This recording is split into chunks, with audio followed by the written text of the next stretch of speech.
So here's a little quick tip on how to export an image such as your logo with transparency so that you can then use it in your website in a proper way. Now here in Photoshop, I have a PSD file of my logo. So it has a transparent background and then it has the graphic elements on top. I want to export this in a way that I can use it on my website and still keep the transparency, because as you can see in my website wireframe or mockup, I would like this circle to pop out of the box and I would like to be able to see the background behind this circular logo, which means I need transparency all around. If I didn't have transparency, then my image would be a square and all these areas would be filled in. But because I want my logo to be round, I need a transparent background. So, of all the different web formats that we commonly use for images, if you don't need transparency and if you have a photograph like this, then JPEG files usually work pretty well.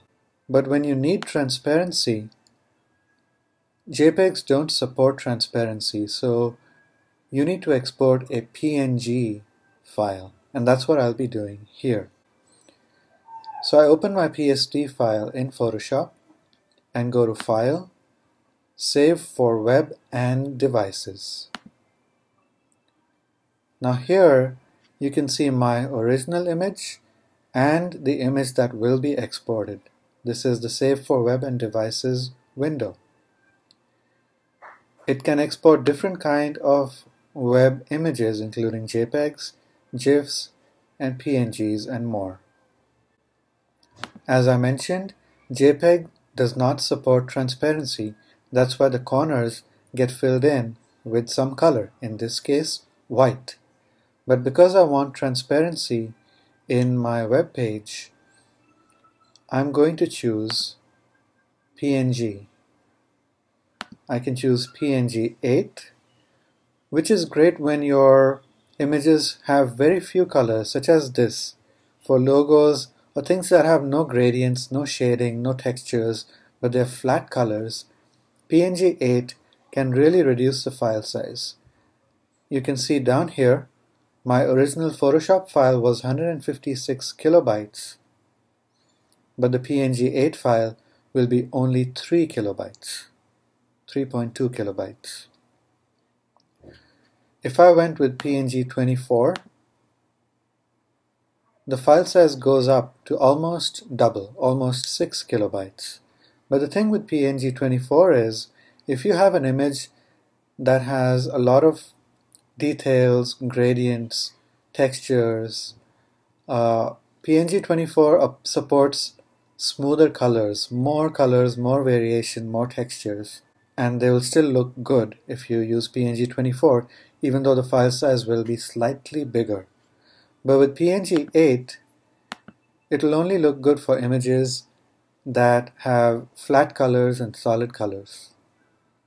So for the sake of this logo, I could go either way, but I'm going to go with PNG 24 because 6 kilobytes is still very, very small, and on my website, this logo will load quickly. So I'm going with the higher quality option of PNG 24.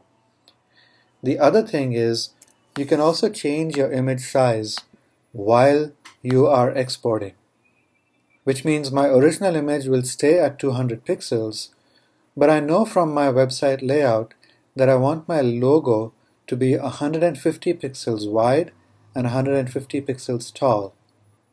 So this is my chance to change the size. So my original image will stay at 200 pixels, but my PNG exported image will be at 150 pixels instead. And now all I have to do is save. And then I choose the folder where I want to save it. In my case, it's under Website Files, Images. And I'm simply going to call it logo.png. I already had the logo in there, but I'm just doing the steps again to show you how I did it.